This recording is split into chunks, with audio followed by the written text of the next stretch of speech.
জনরোষ থেকে বাঁচার জন্য শেখ হাসিনা ভারত পালিয়ে গিয়ে চুপ থাকছেন না, মাঝে মাঝে কথা বলছেন। যদিও ডক্টর ইউনূস খুব স্পষ্টভাবে কয়েকদিন আগে পিটিআইকে বলেছেন তাকে ফেরত পাঠানোর আহ্বান জানানোর আগ পর্যন্ত যদি তিনি ভারতে থাকতে চান শেখ হাসিনাকে চুপ থাকতে হবে, কিন্তু তিনি চুপ থাকছেন না। তিনি কথা বলছেন ক্রমাগত, এবং গতকালই আমাদের সামনে একটা তার অডিও ক্লিপ, তার একটা কথোপকথনের ক্লিপ সামনে হাজির হয়েছে। আমরা শুনেছি হয়তো এর মধ্যে সবাই প্রায়, তারপরও আমি এটা মন্তব্যে দিয়ে দেব। আপনারা যারা শোনেননি তারা শুনবেন, যারা শুনেছেন তারা আবারও শুনতে পারেন। অসাধারণ বিনোদন তো বটেই, কিন্তু এই বিনোদন মনে হলেও এই কাজটা কেন করা হলো? তার আগে অবশ্য কেউ প্রশ্ন করতেই পারেন কাজটা কে করেছে। প্রাথমিকভাবে কেউ কেউ মনে করতে পারে যে না, এটা বাংলাদেশের ইন্টেলিজেন্স করেছে। এখন সম্ভব কি দূর থেকে আপনি কোন একটা ফোনে আড়ি পাচ্ছেন শেখ হাসিনার ফোন, বা শেখ হাসিনা যে ফোনে কথা বলবেন, এখন উনি ভারতে যে নাম্বারে কথা বলবেন সেটা জানার কথা না। আমেরিকাতে যার ফোনে কথা বলা হয়েছে যে ভদ্রলোকের, তার নাম্বারে আড়ি পাতা কি সম্ভব? আপনি জানলে হয়তো হইতে পারে, কিন্তু তারা তো কথা বলেছেন কতগুলো এনক্রিপ্টেড অ্যাপে। তাহলে কি বাংলাদেশের ইন্টেলিজেন্সের কাছে পেগাসাস জাতীয় কোনো সফটওয়্যার মানে ম্যালওয়্যার আছে কিনা এটা নিয়ে কথাবার্তা আছে, যে তারা ওখানে ইন্টারসেপ্ট করতে পারে? তার চাইতে আরো সহজ একটা পথ বরং এটা, কারণ অডিও কলটার ধরন যেরকম, যেখানে আমেরিকার এন্ডে থাকা ভদ্রলোকের ভয়েসটা খুব ক্লিয়ারলি শোনা যাচ্ছে, যে উনি স্বাভাবিকভাবে ওনার যে ভয়েস যেমন তেমন, আর শেখ হাসিনার ভয়েসটা ইলেকট্রনিক ভয়েস, তার মানে একটা মোবাইলের স্পিকারে যে ধরনের সাউন্ড আসে সেরকম। আমরা ধারণা করতে পারি এটা আসলে স্পিকার অন করে আমেরিকান ভদ্রলোক অন্য ফোনে রেকর্ড করেছেন, এবং এই রেকর্ড করাটা পরিকল্পনা করে করা হয়েছে, এবং আমরা ধারণা করতে পারি শেখ হাসিনার পারমিশন নিয়েই এটা পাবলিশ করা হয়েছে।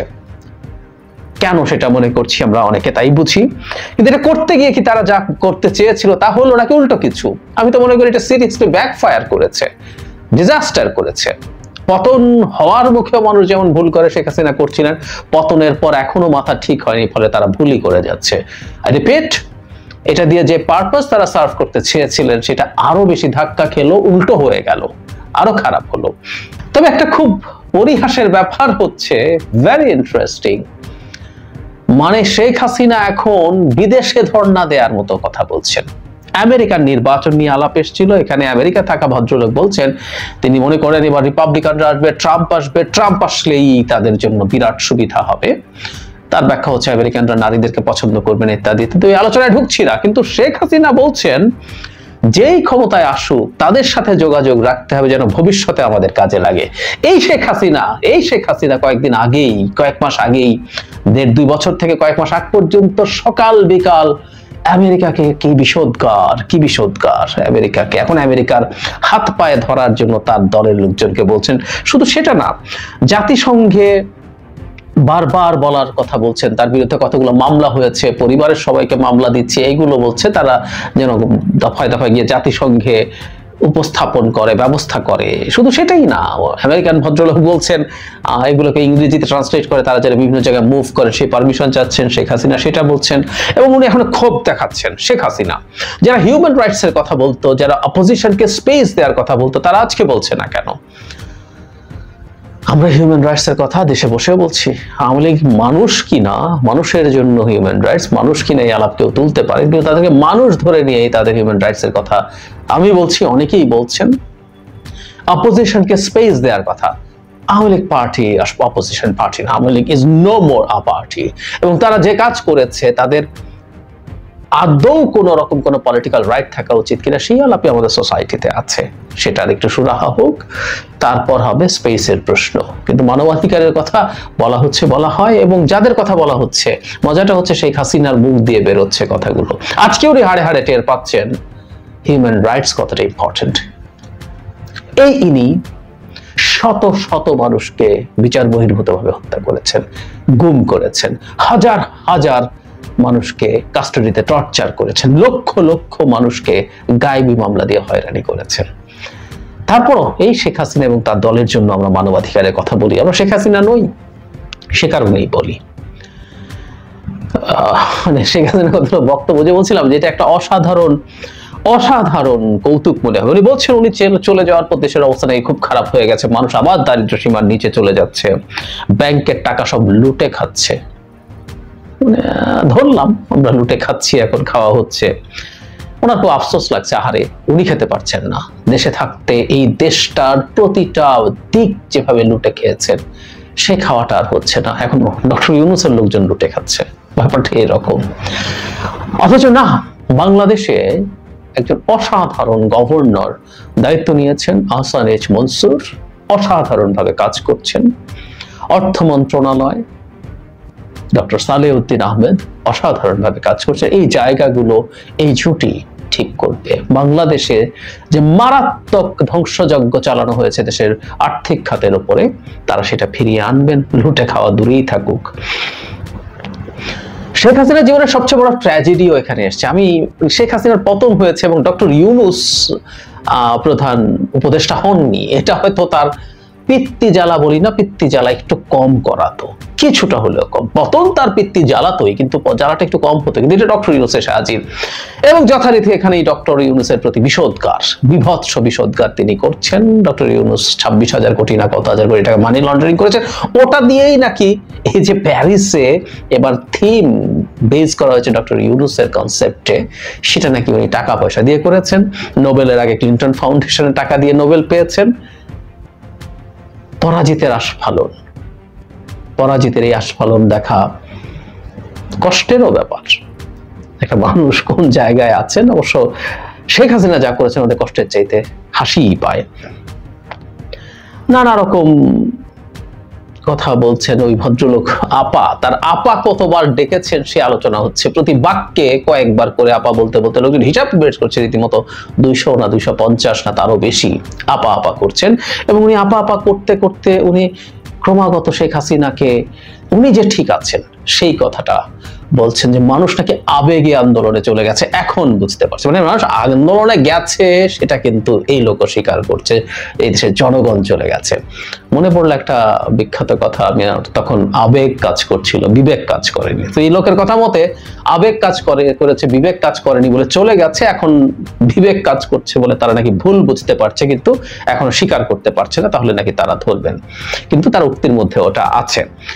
শেখ হাসিনা আবার সেই পুরনো কথা, উনি নাওয়া খাওয়া ভুলে ঘুম টুম বাদ দিয়ে এই দেশকে নাকি কোথায় তুলে নিয়ে গিয়েছিলেন, সেখান থেকে এখন সবকিছু নামিয়ে ফেলা হয়েছে। যে ভদ্রলোকের সাথে কথা বলছিলেন তিনি মিলিটারিকে নিয়ে ক্ষোভ প্রকাশ করলেন, যে অন্যরা যা করেছে মিলিটারির জন্য আপনি এত কিছু করলেন, সেটা শুনছে না, সেটা তার কাছে সবচেয়ে খারাপ লাগছে। খুবই আলোচিত সেই কথাটাও এসছে এখানে, সেটা আমরা সবাই জানি যে আপা আপনার বিকল্প নাই, আপা আপনার বিকল্প নাই। মানে শেখ হাসিনা ক্ষমতায় থাকার সময় খুব শুনতাম না বিকল্প দেখান। আমরা এইসব নিয়ে প্রচুর ট্রোল করেছি, ফান করেছি।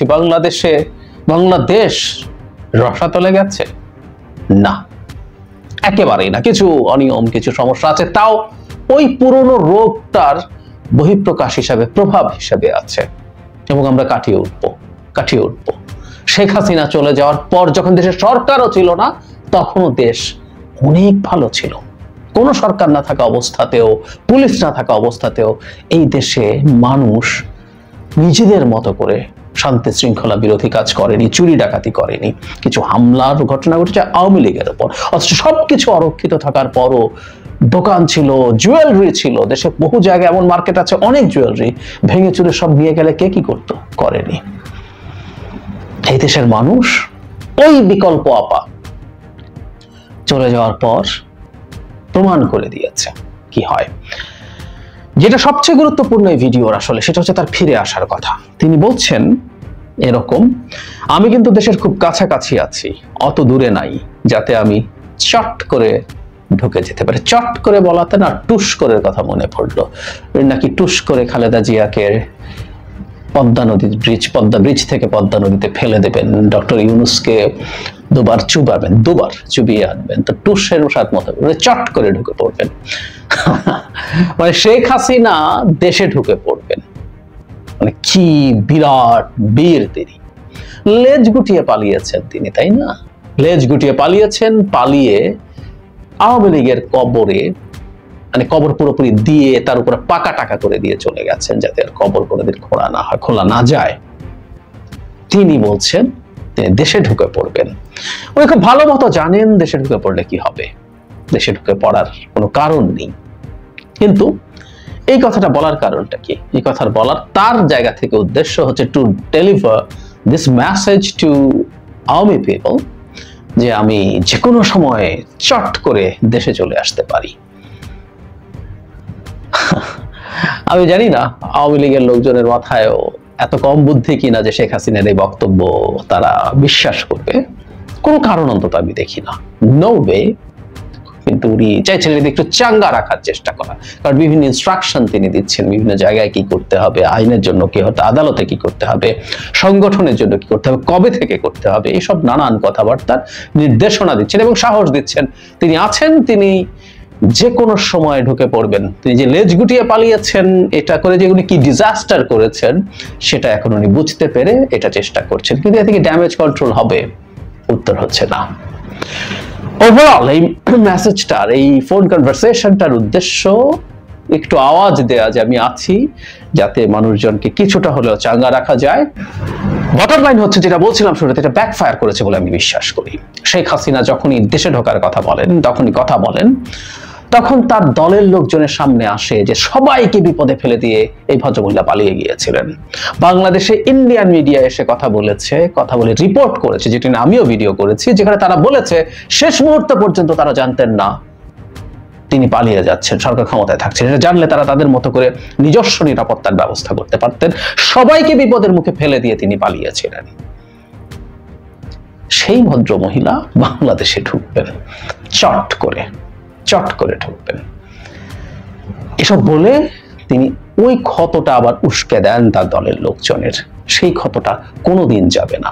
উনি যত কম কথা বলেন তত ভালো। আসলে উনি বুঝতে পারেন না, ওনার সম্পর্কে বহু মানুষ এই কথা বলেছে এবং বেগম খালেদা জিয়া আমার যতদিন মনে পড়ে একবার বলেছিলেন যে ওনাকে কথা বলতে দেন, উনি যত কথা বলবেন তত আমাদের জন্য ভালো। কথা সত্য। সেই সংবাদ সম্মেলনে যেখানে কেউ দুজন সাংবাদিককে আমি দেখেছি তখন পতনের আগে তাকে সাংবাদিকদের ব্লেম করছে, আমি তাদেরকে অফ রেকর্ড বলেছি, অন রেকর্ড না, অফ রেকর্ডই কথা হচ্ছিল। সাংবাদিকরা বলল তার জবাব শেখ হাসিনা এভাবে দেবেন কেন? কিন্তু ওই যে ওনার মুখে ওনাকে ডুবিয়েছে, এখনো ওনার মুখ ওনাকে ডোবাচ্ছে, সেটা বোঝার মতো অবশ্য ক্যাপাবিলিটি ওনার নাই। কারণ আপনি যত উপরে ওঠেন পতন আপনাকে তত বেশি আহত করে। উঠতে আপনি কোথায় চলে যাচ্ছিলেন? আপনার মনে হচ্ছিল, শেখ হাসিনার মনে হচ্ছিল তিনি সবার ধরা ছোঁয়ার বাইরে অনেক উপরে উঠে গেছেন। ওনার পতনটা ওনাকে এমন জায়গায় নিয়ে গেছেন আর মাথা আর কাজ করছে না। ছোট্ট একটা পরামর্শ দিয়ে শেষ করি, শেখ হাসিনা আপনি চুপ থাকুন, বেশ কিছুদিন চুপ থাকুন, তারপর আস্তে আস্তে গর্ত থেকে মাথা বের করুন, সেটা আপনার জন্য ভালো হবে। আপনার এভাবে কথা বলা নানান দিকে ক্ষতিকর। এটা তো আছেই, আমাদের সরকার ডক্টর ইউনূস যেমন বলেছেন, আপনি চুপচাপ না থাকলে কিন্তু ভারতের উপরে, আপনার প্রভু ভারতের উপরে বাংলাদেশ সরকারের পক্ষ থেকে চাপ যাবে। বাংলাদেশে কিন্তু এখন শেখ হাসিনা ক্ষমতায় নাই, ডক্টর ইউনূস ক্ষমতায় আছেন, যিনি শির দাঁড়া শক্ত করে মাথা উঁচু করে ভারতের চোখে চোখ রেখে বলতে পারে আমার কি চাই। চুপ থাকুন, নিজের দলের জন্য কম খারাপ হবে, আপনার প্রভু ভারত একটু কম বিব্রত হবে।